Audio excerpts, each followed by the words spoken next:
یقیناً آپ شکار کھیلتے ہیں یا شکار کو ہانکا ہوتے ہیں، آپ نے کبھی دیکھا؟ نہیں، لگتا تو یہ ہے کہ مجھے ہانکا گیا ہے، میں شکار ہوں۔ نہیں منسٹر صاحب ایسی بات نہیں، میں ویسے ویکینڈ پہ دوستوں کے ساتھ تھا، ان سے نہیں یہ نہیں بات چیت نہیں تھی۔ آپ کی تو آج ماشاءاللہ leader of the opposition Shehbaz Sharif sahab بھی آپ کی تعریف کر رہے تھے، ذکر نیک انہوں نے آپ کا کیا۔ نہیں، میں نے تو نہیں سنی ہے جی ان کی پریس کانفرنس، لیکن بات یہ ہے کہ بات تعریف کی نہیں ہے، بات انڈیویجولز کی نہیں ہوتی ہے، بات ملک کی ہوتی ہے۔ کس طرح آپ ملک کے کام کے لیے تو قومی اسمبلی میں کافی لیجسلیشن بھی ہو رہی ہے اور ایفیکٹیولی ہو رہی ہے، اس میں کوئی مسائل تو نہیں ہے آپ کو؟ نہیں دیکھیں، جو ہم نے لیجسلیشن میں ہم نے یہ دیکھا ہے کہ بدقسمتی سے جب بھی کوئی ایسے لیجسلیشن ہوتی ہے جس میں کہ ہمیں وہ لیجسلیشن کرنی پڑ رہی ہوتی ہے بیکاز ہماری جو ریکوائرمنٹ ہے عالمی اداروں کی، جس ہم ایک کمیونٹی میں جس میں رہ رہے ہیں، جس از کمیونٹی آف نیشنز، تو اس میں ظاہر ہے کہ ہر ملک کے اپنے مسائل ہوتے ہیں، اور جو مسائل ہمارے ماضی کے حکمران ہمارے لیے چھوڑ گئے، جس میں کہ کئی قسم کی پرابلمز تھیں، کچھ ہماری جو ایک زمانے سے جب سے ہم یہ دہشت گردی کے خلاف جنگ لڑ رہے تھے اس سے لے کر، اور پھر جو ہماری فائنینشیل ڈیلنگز ہیں اس میں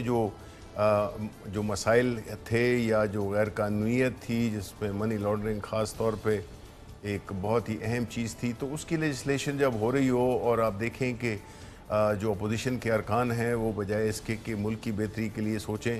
وہ اپنی ذات کے یا اپنے لیڈر کے لیے کیا چاہ رہے سوچتے ہو ہیں۔ اپوزیشن جو اپنی ذات کے لیے؟ نیب قوانین میں تو گارنٹیز کوئی دی گئی تھی، بات چیت چل رہی تھی آگے، آپ کا ٹویٹ بھی اس حوالے سے سامنے آیا، تو نیب قوانین میں ترمیم پہ حکومت نے اپنی گارنٹیز وڈرا کر لی جو نیگوسیشنز ہو رہی ہیں؟ دیکھیں، اس کا ڈیٹیلز میں جانے کا تو وقت بھی نہیں ہوگا۔ میں یہ سمجھتا ہوں کہ جو بھی جو ڈیل ہوتی ہے یا جو انڈرسٹینڈنگ ہوتی ہے، دیکھیں پارلیمنٹری گورنمنٹ میں، حکومتوں میں یا سسٹم میں آپ اپوزیشن کے ساتھ آپ نیگوسیشن کرتے ہیں آن سرٹن ایشوز، بیکاز ایک دوسرا پہلو دیکھنے کا ہوتا ہے دوسری سائڈ سے، اور اس سے ہی لیجسلیشن ہوتی ہے۔ لیکن ہم نے یہاں پہ یہ دیکھا ہے کہ جو لیجسلیشن ہوتی ہے تو جو خاص طور پہ دو پارٹیز ہیں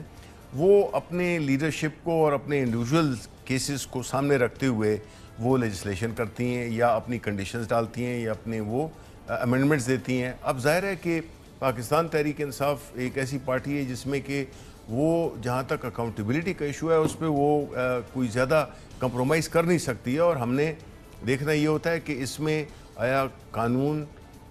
ایک قسم کا سب کے لیے برابر ہوگا یا ہم کسی خاص طبقے کے لیے قانون بنا رہے ہیں۔ اس پہ پرائم منسٹر صاحب کی تو زیرو ٹالرنس ہے، لیکن اس حوالے سے کوئی گارنٹرز تو موجود نہیں ہے جنہوں نے کہا ہو کہ جناب یہ F A T F opposition pass کرے گی تو نیب قوانین بھی پاس ہوں گے اور ایونچولی پی ٹی آئی کو بھی یہ پاس کرنا پڑ جائے نیب قوانین میں ترامیم؟ دیکھیں، نہیں، ہم تو یہ سمجھتے ہیں کہ ہر وہ قانون جو کہ کسی خاص انڈیویجول کے لیے یا کسی خاص طبقے کے لیے بنائے گئے ہو تو ہم تو اس کو اپوز کریں گے، کیونکہ اور وہ یہ اسٹیٹڈ پالیسی قائم رہے یہ گی؟ اسٹیٹڈ پالیسی ہے جی، اس میں بیکاز اس میں پاکستان تحریک انصاف افورڈ نہیں کر اس سکتی میں ہے۔ رحم تو نہیں آ جائے گا حکومت کو کہیں؟ نہیں، رحم کی بات نہیں ہے، یہ تو اس والی بات ہے کہ یہ ہماری لیڈرشپ کا یہ ایک فرم بلیف ہے کہ جس چیز پہ ہم سیاست میں آئے، جس چیز پہ ہمیں لوگوں نے ووٹ دیا، اگر ہم اس کو کمپرومائز کر دیں تو پھر ہمیں اور ان میں فرق کیا رہے گا؟ بالکل فرق تو نہیں رہے گا، یہی بات ہوتی تھی کہ این آر او نہیں دیں گے، اور پرائم منسٹر صاحب نے 17 اگست 2018 کو جس دن الیکٹ ہوئے تھے اس دن بھی یہ بات کی تھی کہ کوئی این آر او نہیں ہوگا، لیکن لوگ کہتے ہیں کہ ایک این آر او تو آپ لوگوں نے دیا، آپ کی حکومت نے دیا، اور میاں نواز شریف صاحب باہر گئے، باقاعدہ ڈیل کے تحت باہر گئے، اور یہ میں نہیں کہہ رہا